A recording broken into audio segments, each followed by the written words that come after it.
At the top there was change. Hoover was out and the other guy was in. Yes. What difference could it possibly make? Politicians are all the same. I assert my firm belief that the only thing we have to fear is the minimum wage. The minimum wage. Minimum wage. The minimum wage. That a $7.25 minimum wage is a starvation minimum wage. Nobody can live on $7.25. You can't live on $8. You can't live on $10 an hour.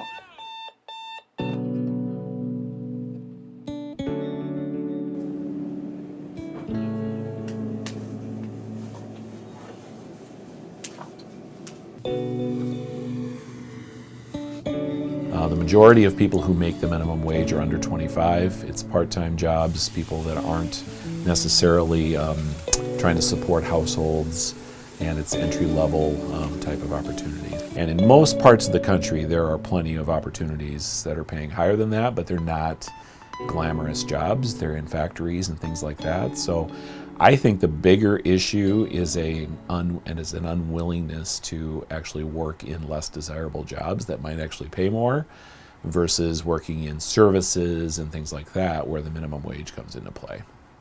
For people that want to work and are willing to work in not very glamorous jobs, there's plenty of opportunity out there and the minimum wage isn't even relevant.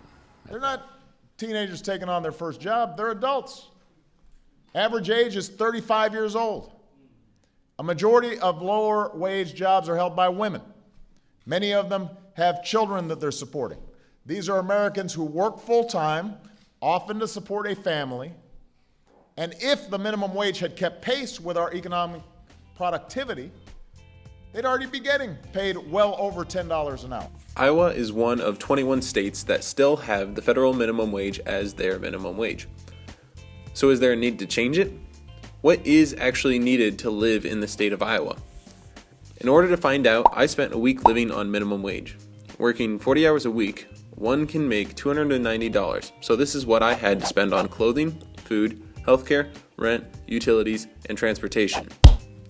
According to the Bureau of Labor Statistics, a single individual's basic expenses in Sioux County, Iowa is $19,720, which is about $1,643 a month, or $411 a week. Let's tie the minimum wage to the cost of living so that it finally becomes a wage you can live on. Iowa is still at $7.25 because the cost of living in Iowa is lower than those other areas that have raised it. It would be very, very difficult to have any sort of lifestyle at all on $7.25 in California. So if you want to live in Beverly Hills, that's a different standard of living than in rural South Dakota. And so some of it depends on where you're willing to live and where you want to live. And yeah, what you need to live on can vary dramatically based on that. And so in an area that's a relatively cheap standard of living, cost of living expenses, a minimum wage job, maybe working some overtime, I would think can get you pretty close. Minimum wage around here might be enough, maybe, because stuff tends to be way more expensive when you live on either coasts. Midwest tends to be just a little bit cheaper to live in, generally speaking. As just doing it as just one single part-time job, I don't think that's enough to actually live on. If you're going to live on minimum wage, you really need like 2 part-time jobs in order to make enough money to really be able to support yourself, especially if you want to ever start like saving and that kind of thing rather than just living paycheck to paycheck. You can get by on $20,000 pretty easily. Now, when you start supporting children and things like that, that changes things. And then you've got different priorities for education and things like that. the cost of living for a single individual in Iowa is approximately $20,000. However, if that person has a child, then their total expenses jump almost to $33,000. I would be living on $290, which is about 2/3 of what is reportedly needed. I soon realized after waking up on the first day that everything has a price tag. Turning on the lights costs $10.52 per kilowatt hour, and water costs about 50 cents a day. Cable television and internet were no longer options, seeing as it cost anywhere from $40 to $139 per month, so I resorted to using public computers at the college. In order to make the experience authentic and ensure I would not be loafing around for the majority of the day, I made sure I was busy 8 hours throughout the day to simulate a full workday.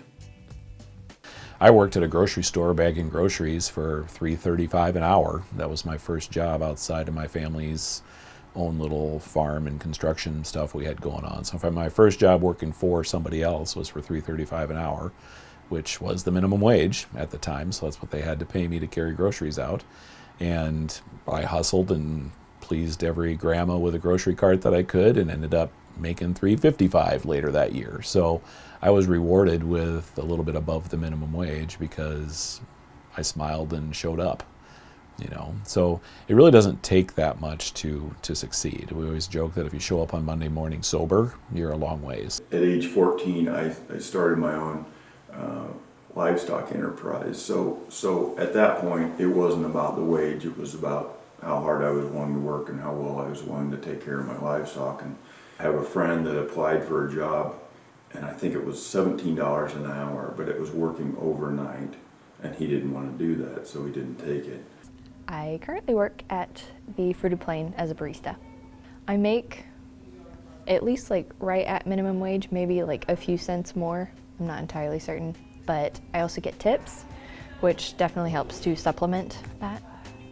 When it came to attire, I found that designated $33.50 diminished quickly if I would wear name brand clothing.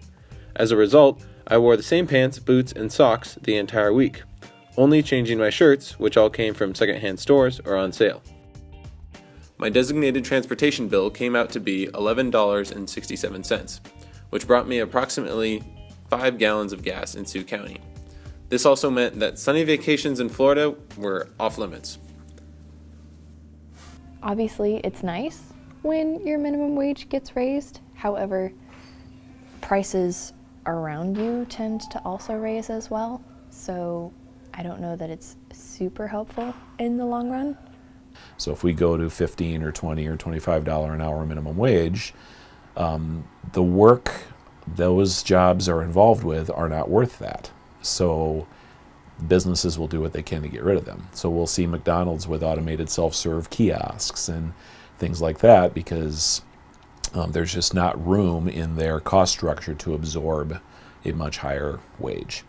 Higher wages are a smart way to boost productivity and reduce turnover. If employees are happy and feel like the company is invested in them, then they're going to do more for the company. My food bill came out to be $6.26 a day, or $43.83 a week. Eating out was no longer an option. The cheapest way to eat became rice and water. Chicken and eggs were the cheapest form of protein I could buy. Pastas and vegetables were also cheap, healthy options for food. In general, I found it was cheaper to buy fresher ingredients as opposed to packaged or frozen meals. My budget did not have room for treats this week. If employees have the desire to improve themselves and keep going up in a business, I don't think the minimum wage will have a large effect on their lives. No matter what your last name is, you can get ahead in America if you're willing to work hard and take responsibility for your life. I would say your work ethic has a lot to do with it, particularly being okay with making minimum wage and how hard you work for it, how much other work you put into it, such as if you do take on a second minimum wage paying job in order to have a fuller paycheck. I think people would be surprised how little they really could live on if they really tried to. There's a lot of things we think we need. The opponents of the minimum wage have been using the same arguments for years, and time and again they've been proven wrong. Raising the minimum wage is good for business, and it's good for workers, and it's good for the economy. At the end of the week, I smelled a little. After skipping a couple of showers and neglecting laundry, But other than that, I found that I was able to live my life fairly normally. What living on minimum wage required me to do was to think. I had to think about the price of everything. I could live on $7.25, but I needed to be frugal and intentional about where my money was being spent, even if it meant letting my roommate cut my hair to save a few bucks. We've sort of conditioned ourselves as Americans that we deserve things. So I prefer to look at things as opportunities versus I've got rights.